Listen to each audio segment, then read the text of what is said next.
Bitrek rekord li ma jista' jmeri ħadd, il-Partit Laburista hu determinat li bruħ soċjali jibqa' jsaħħaħ l-oqsma kollha li jmissu ma' dawk il-faxex vulnerabbli tas-soċjetà f'pajjiżna. Dan kien is-sentiment f'konferenza tal-aħbarijiet tal-Partit Laburista indirizzata mill-Ministru Giulia Farrugia u d-Deputat Carmelo Abela. Fl-intervent tagħha Farrugia qalet li jidher biċ-ċar kif Gvern Laburista għandu ferma l-qalbu l-qasam tad-diżabilità, inkluż bil-proposti ġodda li qed iressaq għall-manifest tiegħu. Ifakret fil-proposta dwar il-finanzjament tal-ispejjeż kollha għal terapija li jeħtieġu għal tfal taħt 18-il sena li huma b'diżabilità jew għandhom kundizzjonijiet neurodiverġenti. Fi kliem il-Ministru din il-proposta tmiss direttament il-ħajja ta' kuljum ta' mijiet ta' familji u tingħaqad ma' investimenti oħrajn. Semmiet li kemm il-darba l-Partit Laburista jerġa' jingħata tal-fiduċja, il-carers leave se jiżdied tal 5 ijiem imħallsin mill-Gvern u l-iskema tal-first time buyers għal persuni b'diżabilità se tara lotja tirdoppja għal 20,000 euro. Fl-istess ħin ġenituri bit-tfal b'diżabilità se jgawdu minn rati ta' taxxi favorevoli.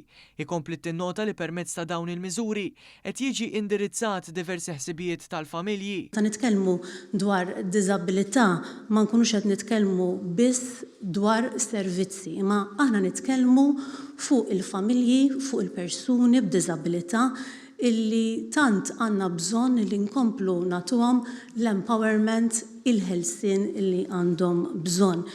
Il-Ministru wkoll innutat li Gvern Nazzjonalista ma ħsibx imqara l-qafas legali bażiku għal politika nazzjonali dwar id-diżabilità li spiċċat iddaħlet wara l-2013 u l-wedi kollha li kien jagħmel baqgħu biss fuq il-karta. Min-naħa tiegħu id-Deputat Carmelo Abela semma kif il-qasam tal-pensjonijiet kellu jkun Gvern Laburista li jassikura li dħul prinċipali tagħhom jagħtihom serħan il-moħħ. Tenna kif għalhekk il-Prim Ministru il-mexxej Laburista Robert Abela qed iħabbar proposti konkreti biżjed żidiet fil-pensjonijiet fost oħrajn. Hawnhekk huwa l-kuntrast bejn il-Partit Laburista fuq naħa u ħadd ieħor li l-pensjonanti ħallihom jom weħidhom, anzi il-pensjonijiet ħallewhom fil-friża. Il-ħidma tagħna tidher f'dan il-punt kruċjali, jiġifieri li il-pensjoni minima tal-lum dak li huwa il-minimu bħala pensjoni li qed jirċievu llum il-pensjonanti hija ekwivalenti għal pensjoni massima taħt l-aħħar amministrazzjoni nazzjonalista. Abela wkoll semma l-proposta li titratta l-kontribuzzjonijiet soċjali fejn se jsir possibbli li kopja titrasferixxi bejnietha sa 5 snin bolol żejda mħallsin biex il-parti li ma kellix bolol biżżejjed tikkwalifika għal pensjoni minima. Tenna li din il-miżura tkompli tnaqqas l-inugwaljanza u allura l-esklużjoni soċjali.